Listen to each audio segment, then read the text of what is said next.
futebolaço, eu sou o Dieguinho. Bom, galera, tá entrando no ar a nossa terceira edição desta terça-feira, como sempre, com muitas informações pra vocês. Antes disso, ó, dedo no like no começo do vídeo que me ajuda bastante. Se forem novos aqui no canal, já se inscrevam, ativam o sininho das notificações e, claro, sigam minha conta pessoal lá no Instagram, beleza? Dito isso, vai fazer aquela fezinha, aquela pós-esportiva, meu parceiro, 1xBet. O link aí, ó, no primeiro comentário fixado do vídeo. E um recado importante. Lembrando que a 1xBet, além de ser uma empresa muito grande, conceituada mundialmente e séria, você ajuda o meu trabalho. Então, toda vez que você tiver a possibilidade de quiser fazer uma fezinha, faz lá na 1xBet, que vocês fortalecem bastante o trabalho do Dieguinho. Beleza? Dá essa moral lá, utilizando o cupom promocional que é a palavra futebolaço, com temudo e CO no final, eles dobram aí o seu primeiro depósito. Pensou em apostas, pensou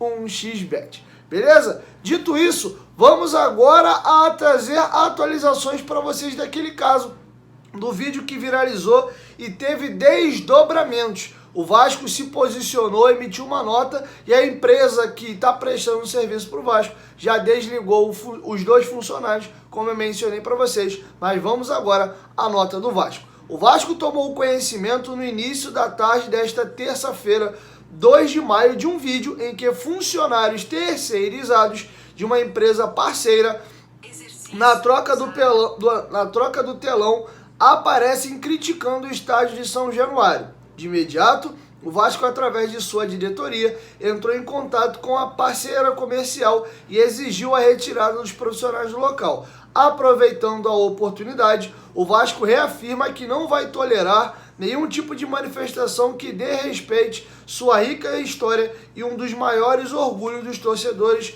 cruz-maltinos. E a Brax Sport Asset, que é quem está prestando serviço para o Vasco, emitiu a seguinte nota.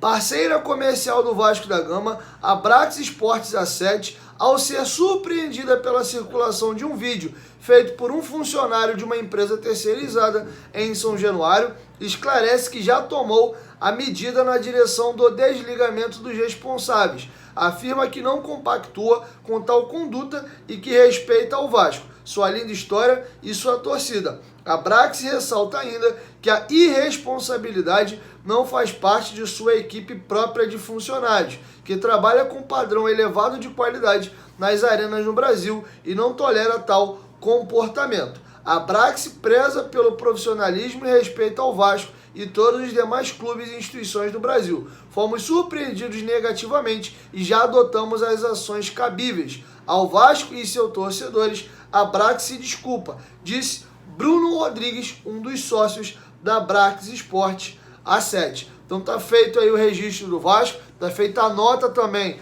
da Brax Sport Asset pedindo desculpas aí ao Vasco da Gama.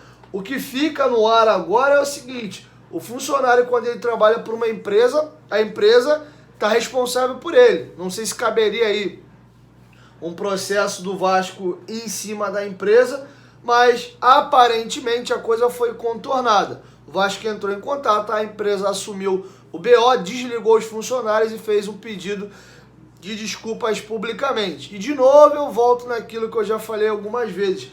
Tá faltando muito no dia de hoje uma palavrinha que é fundamental: respeito. Eu acho que tem a questão da brincadeira ali, aquela zoeira, picardia, você e um amigo ali. Agora, pô, você tá prestando um serviço, né, numa empresa, e tu vai debochar do proprietário do local, ainda gravando um vídeo e jogando na internet, assim, partindo do pressuposto que a gente está falando que as pessoas estavam ali prestando um serviço, são completamente antiprofissionais. E aí, se você tem um pouquinho mais de juízo e entende o contexto da sociedade que a gente está inserido e como é a questão da paixão com o futebol, isso aí, na verdade, é você se expor demais e, né, se colocar na situação de risco até de vida, cara, porque a gente sabe, infelizmente, como é que é o mundo de hoje. Por muito pouco, né, pessoas acabam fazendo besteiras. Então tá feito aí o registro e trouxe para vocês as atualizações sobre o caso. Aproveitando, falando sobre contundência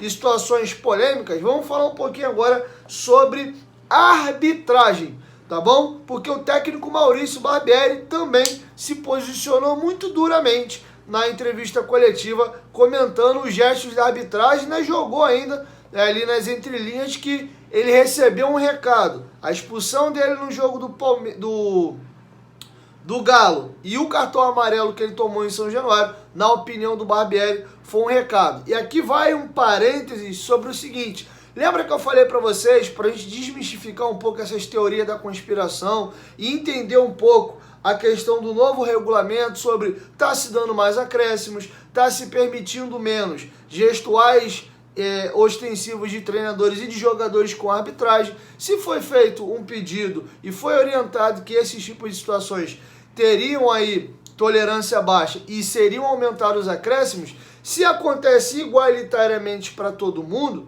beleza, é do jogo. Os dois jogos do Vasco, seja contra o Palmeiras ou contra o Galo, foram dados 7 minutos de acréscimo.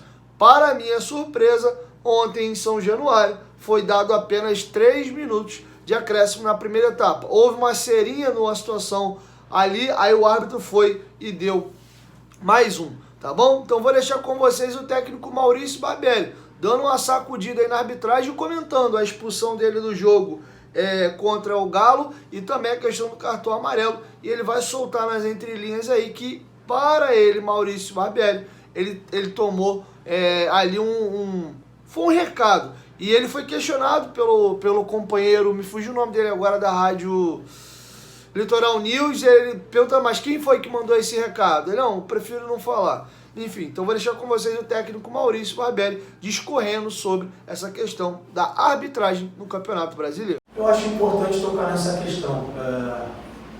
O meu cartão, como foi o cartão do Abel na primeira rodada, foi um recado. Eu sei quem mandou o recado.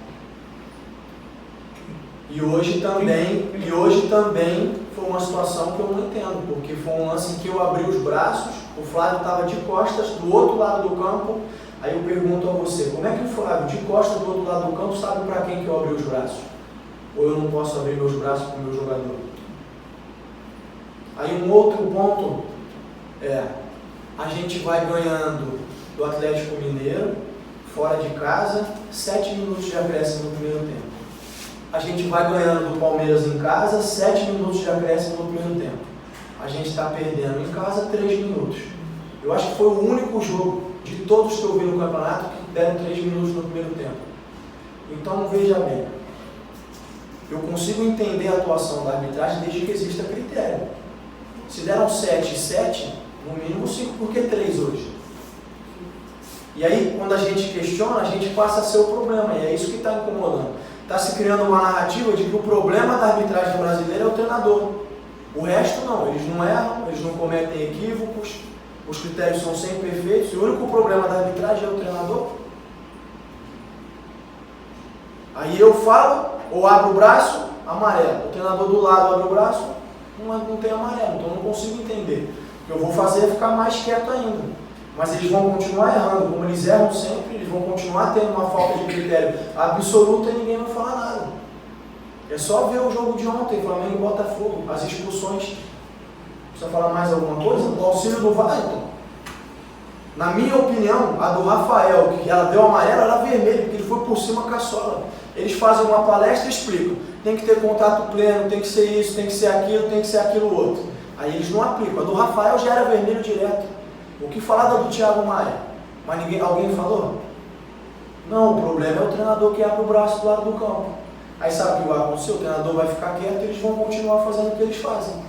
Enquanto o que eles precisam é aprimorar os critérios deles, aprimorar a parte técnica. E se eu me exceder, eu tenho que ser punido. Se qualquer outro treinador se exceder, tem que ser punido. Agora achar que o problema da arbitragem brasileira é o treinador é um desvio de foco. E está funcionando, todo mundo só fala do treinador, ninguém fala dos erros que eles cometem lá dentro. Eu não vejo nenhum problema deles serem mais rigorosos, eu só acredito que eles precisam ser criteriosos, seguir o mesmo critério. E é isso que me incomoda. No primeiro jogo, quem me expulsou foi o quarto árbitro, e hoje quem me deu amarelo foi o quarto árbitro. Então, se eu não estou incomodando o árbitro, por que precisa desse tipo de atuação?